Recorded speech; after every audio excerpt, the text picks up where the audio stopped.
Through the Inbox tab, you can view messages sent from the operator. When first logging on to your account, if there are unread messages, a dialog box notification will appear displaying the message. Check the Mark as Read box and click Close to mark the message as read.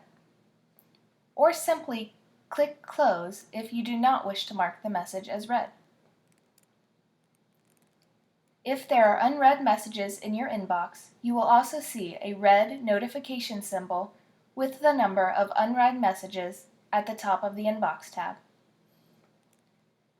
Navigate to the Inbox tab and you will see all messages within your inbox. Click Read Message to view contents of the message. When finished, check the Mark as Read box and click Close.